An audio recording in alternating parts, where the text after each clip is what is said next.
Fala família, tudo tranquilo? Eu sou o Bruno de Paula e nesse vídeo a gente vai ver como é que o Enem cobra questões de razão. E lembra que quando a gente fala de razão, a gente está falando aqui de toda a base de regra de 3, de proporção, que é o assunto que é mais cobrado no Enem e ele é extremamente valioso, muito valioso diante do TRI. Então, chegue comigo. Uma empresa de ônibus utiliza a questãozinha Enem 2020, hein? Um sistema de venda de passagens que fornece a imagem de todos os assentos do ônibus, diferenciando os assentos já vendidos por uma cor mais escura. Opa, opa, opa. Então, quando eu vejo isso daqui, ó, uma corzinha mais escura, o assento ele já foi vendido.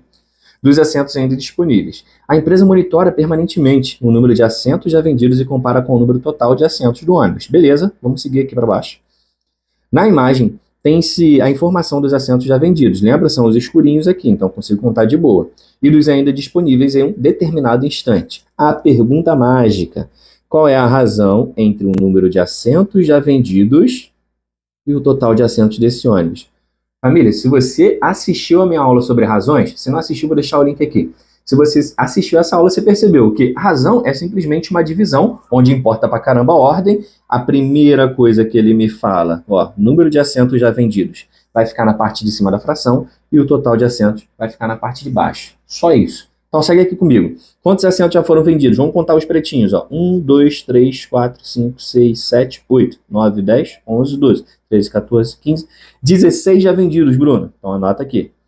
E qual é o total de assentos? Cara, o total de assentos eu não preciso nem contar, né? Se você quiser contar para garantir, pode contar. Mas você vai ver que tem uma marcaçãozinha, ó. Eu tenho 42 assentos. Então vai ser 16 para 42. Como é que vai ficar essa nossa razão? 16 primeiro, 42 depois. Tem esse valor exatamente? Tem. E é a letra A. Marca com confiança, parte para a próxima questão. Beleza? Ah, Bruno, não é possível que é só isso. Sim, eu preciso entender que das 45 questões do Enem, eu vou ter questões que são absurdamente simples. Você vai olhar e vai achar bem simples. Tem que fazer com confiança. Essas questões vão valer ponto pra caramba, hein? Vamos para a próxima questão. Vamos lá. PPL. A gente também estuda as questões do PPL, porque isso vai dar uma base para a gente das questões do Enem. Cheguei. Um técnico gráfico constrói uma nova folha a partir das medidas de uma folha A0. Bruno, o que é uma folha A0? A folha que a gente usa no dia a dia, né, que é aquela folhinha branca do chamequinho, é aquela folha A4. Aí eu tenho outras folhas que são maiores que essa, que é A3, A2, A1, A0. A0 é a primeirona, é a nossa base. As medidas de uma folha A0 são 595 milímetros e 840 milímetros de comprimento. A nova folha foi construída da seguinte modo. Acrescenta 1 polegada na largura. Caraca, Bruno, eu não sei o que é polegada. Não se desespere. O Enem, ele sabe que você não vai saber disso, então ele vai te passar essa informação, tá? Então, acrescenta 1 polegada na largura e 16 polegadas no comprimento. Caramba, essas informações elas estão bastante quebradas, mas calma aí, sossega o facho. Esse técnico precisa saber a razão entre, aí a perguntinha mágica, né? Ele quer saber a razão entre a medida da largura e do comprimento, só que de quem? De quem? Da nova folha, obviamente, porque ele falou da nova folha, a gente vai falar sobre ela, né? Considere 2,5 centímetros como o valor de 1 polegada. Então, eu te falei essa parada, né? Você não sabe, eu também não sabia, ele vai jogar essa informação pra gente, sem desespero. Calcule a razão entre as medidas da largura, mesma coisa que o técnico já tinha falado lá em cima, né? E do comprimento da nova folha. Então foca nisso. Vamos descobrir aqui, ó, passo a passo. Primeiro é a largura, depois vai vir um comprimento, né? Nessa ordem. Razão. Assistiu a minha aula? É a ordem que é importante. Largura primeiro, comprimento depois. Sempre na ordem que ele falou. Vamos na ordem. Qual vai ser a nova largura? Para a gente calcular a largura nova, eu vou ter que pegar o quê? A anterior, que são 595 milímetros. 595 milímetros, eu vou jogar essa unidade de medida para tu ficar ligado. E a nova, o que eu faço? Na nova largura, eu acrescento o quê? Eu acrescento 1 polegada. Então, eu vou acrescentar 1 polegadinha. Bruno, vai dar Beyblade. Um está em milímetros, o outro está em polegadas. Como é que você vai fazer isso? Cara, passa para uma unidade só. Como é que eu vou fazer para passar para uma unidade só? Eu vou me atentar a essa informação. 1 polegada são 2,5 centímetros. Então, você pode vir aqui, cara, devagarzinho, ó. 1 polegada, 2,5 centímetros. Como passa de centímetro para milímetro, Bruno? Não sei. Eu vou deixar aqui também, cara, o videozinho onde eu ensino você a transformar a unidade de medida, que é fundamental para o Enem. Acessa aí, se tiver com problemas para isso, tá? Mas aqui, cara, já que tem essa aula, que está super completa, inclusive, você vai colocar só um pedacinho da tabela e vai lembrar que o centímetro é o que está logo à esquerda do milímetro. Então, se eu quero passar de centímetro para milímetro, eu acrescento uma casa. Então, o que era 2,5, a vírgula vai sair daqui, vai vir para cá, vai ficar 25. 25, obviamente, mudou a unidade de medida, 25 milímetros. Desse jeitinho que vai ficar. Então, 595 mais 25 vai dar 620. Minha largura nova, 620. Pô, Bruno, ele quer a razão entre largura e comprimento. Eu já achei aqui, ó, 620 no primeiro. Posso marcar? Cheio de ódio? Cara, toma cuidado pra caramba. Por quê? Quando a gente viu lá a aula de razão, a gente percebeu que a gente pode simplificar as frações. Eu sei que a maioria aqui estão com valores altíssimos, mas e se a nossa nova relação ela for uma simplificação que dá 1 sobre 16? Então acho que vale a pena você calcular o comprimento, até porque não é uma questão difícil, é uma questão que vale muito ponto, então a gente vai fazer com bastante atenção. O novo comprimento, ele vai ser o anterior, que é 840, está escrito aqui em cima, milímetros, mais o quê? 16 polegadas. Pô, Bruno, aí me quebra. Por quê? 1 polegada é 2,5 cm. Como é que eu calculo 16? Simples, família. Se uma zinha é 2,5, para você calcular 16, é só você pegar 2,5 e multiplicar por 16.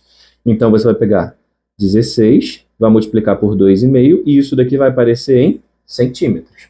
E 16 vezes 2,5 é fácil. Raciocina comigo. Quando você pega 4 de 2,5, vai dar 10. Beleza?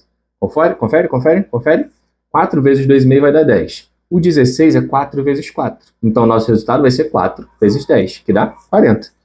Ah, Bruno, mas aí tu tá aloprando. Cara, eu não tô aloprando. O Enem, ele exige muito que a gente consiga fazer contas de cabeça. Então, você tem que ter essa habilidade de fazer conta de cabeça. Tá com dificuldade? Também vou deixar aqui separadinho, cara, uma aula onde eu ensino como é que a gente pode ter alguns métodos para fazer essas contas, tá bom? Centímetro para milímetro, a gente já viu anteriormente que é só acrescentar uma casa, então vai ficar 400 milímetros. Vou fazer essa soma, isso daqui eu vou puxar aqui para não te atrapalhar, vai dar 1.240. Pô, Bruno, então confirmou. Porque se a largura está dando aqui para gente 620, o comprimento 1.240, tem que ser a letra B. Cara, confere, agora você pode marcar com toda certeza do mundo. Tranquilo? Passa para a próxima questão? Vambora. Desculpa. Mais uma questãozinha PPL. Bruno, só tem PPL, pô, aí é fácil. Calma. Lembra que eu falei que a razão é a base para tudo que vai vir mais para frente? Então a gente vai ter razão sendo cobrada no Enem, sim. No PPL também, você está percebendo isso, mas no nosso Enem, ele vai ser a base para todas as outras questões, cara, e tem questão pra caramba de proporção, então forma a sua base. Vamos lá. Uma pessoa foi ao supermercado comprar uma caixa de sabão em pó. Lá encontrou várias marcas desse produto disponibilizadas em embalagens com diferentes capacidades e preços. No quadro são fornecidos o preço em real e o conteúdo em quilograma, tá aqui, ó, tudinho aqui no gráfico pra gente. Vamos seguir aqui, vamos ver o que ele está pedindo pra gente. A marca cuja embalagem oferece o menor preço em real por quilograma. Cara, nesse tipo de questão, se ele está pedindo aqui, ó, o menor preço em real por quilograma, eu consigo entender que ele está querendo saber qual é a relação, qual é a proporção que a gente está montando entre preço e quilograma. É isso que o Enem está te perguntando. É basicamente, cara, quando você divide preço por quilograma, por exemplo, se eu pegasse aqui, ó, 18 e dividisse por 3, isso daqui vai estar dando pra gente 6, não é? Bruno, por que 18 por 3? Porque eu estou fazendo a razão entre o preço e o quilo. Isso daqui também é uma divisão. Quando eu faço a divisão, isso aqui vai dar pra gente 6. Então, a gente está gastando R$6 por quilograma. Ele quer saber qual que vai dar o menor preço. Se eu fizer isso com todo mundo, eu respondi essa questão, pô. Acabou. Vou chegar aqui para o de baixo, vou fazer essa continha aqui de um jeitinho mais suave, mais 10. Quando eu divido por 2,5, a gente já fez essa conta na questão anterior, cara. É você dizer quantos 2,5 cabem dentro de 10, né? Quantos R$2,50 cabem dentro de R$10, por exemplo? E essa resposta vai ser 4. Então, cada quilo aqui está saindo por R$4. Interprete bem a razão, isso vai ser importante para o Enem. Você vai pegar aqui agora 8 divididos por meio, é a razão, a relação entre o 8 e o meio. 8 divididos por meio, toda vez que eu divido por meio, eu dobro. Então, esse aqui está dando R$16 por quilo. Próximo, o próximo ele já está na nossa cara, né? R$7 um quilo, aqui a gente já tem a resposta, vai ser o próprio R$7 por quilo. Eu vou deixar aqui embaixo para não confundir a gente e a gente achar que aquele é o gabarito, né?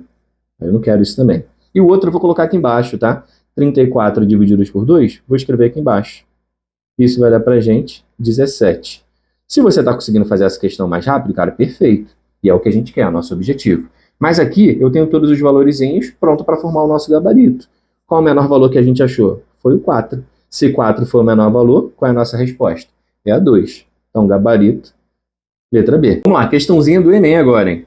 Em um país, as infrações de trânsito são classificadas de acordo com a sua gravidade. Infrações do tipo leves e médias acrescentam respectivamente 3 e 4 pontos na carteira. Infração do tipo leve, 3 pontos, e infração do tipo média, 4 pontos.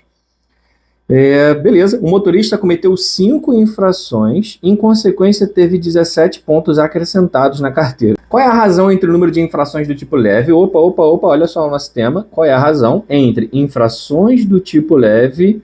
Então eu quero saber infrações do tipo leve sobre infrações do tipo médio. Então eu já sei que razão é uma fração na ordem do que foi falado, eu quero responder aqui com a quantidade de infrações de tipo leve sobre infrações de tipo médio, beleza? Bruno, isso daqui me parece uma matéria do 8º, 9º ano, que é sistema. Beleza, parece, pode resolver por esse jeito. Mas aqui, cara, eu aconselho você da maneira mais simples possível. Até porque são só 5 infrações. Então a gente pode tentar fazer algumas suposições e você percebe que através dessas suposições eu chego fácil no resultado. Se liga, eu tenho 5 infrações. Se todas elas fossem leve, eu tenho 3 pontos, né, que infrações do tipo leve são 3 pontos. Eu teria 3 vezes 5, eu teria ganho 15 pontos na minha carteira. Só que, Bruno, são 17 pontos, então tem que tentar trocar algumas infrações leves por algumas infrações médias. E eu posso fazer isso aos poucos. Por exemplo, se eu tiro aqui uma infração leve e coloco uma infração média, então eu tenho 3 vezes 4, 12 pontos aqui, mais essa que vale 4 pontos, 12 mais 4, 16 pontos. E faz bastante sentido, né? Porque se eu troquei uma infração do tipo leve por uma infração do tipo média, eu troquei 3 pontos por 4 pontos, então eu ganhei um ponto a mais. E se você entende isso, eu poderia resolver até desse jeito uma questão que tivesse bastante infrações. E aqui você percebe que se eu trocar mais uma do tipo leve por uma do tipo médio, eu tenho um total de 17 pontos. Porque, mais uma vez, eu troco uma infração do tipo leve por uma do tipo médio, então eu ganho mais um ponto. Ou se você quiser fazer manualmente, eu tenho 3 pontos, 3, 3, 4, 4. Faço essa conta, eu encontro 17 pontos ao todo. Então, esse camarada, ele está numa situação dessa. Quantas infrações do tipo leve ele teve? 3. Quantas infrações do tipo médio? 2. Se eu quero infrações do tipo leve sobre infrações do tipo médio, eu vou ter aqui o resultado 3 sobre 2, alternativa letra B. Beleza? Pessoal, curtiu o vídeo? Estou te ajudando de alguma forma? Deixa um like, deixa um gostei aí pra gente. Deixa também comentário se tiver com alguma dúvida. Você, cara, tem que ter liberdade, sim, sem pensar em julgamentos para colocar suas dúvidas aqui. Beleza? A única pessoa que pode te julgar sou eu e eu não vou te julgar. Então fica à vontade para colocar suas dúvidas, sugestão, reclamação também. Não deixa de se inscrever também para acompanhar a nossa saga de estudo para o Enem. E principalmente nesse módulo a gente está trabalhando com razão e proporção que gera uma base absurda de pontuação para o Enem. Tranquilo? Tamo junto então. Valeu, família!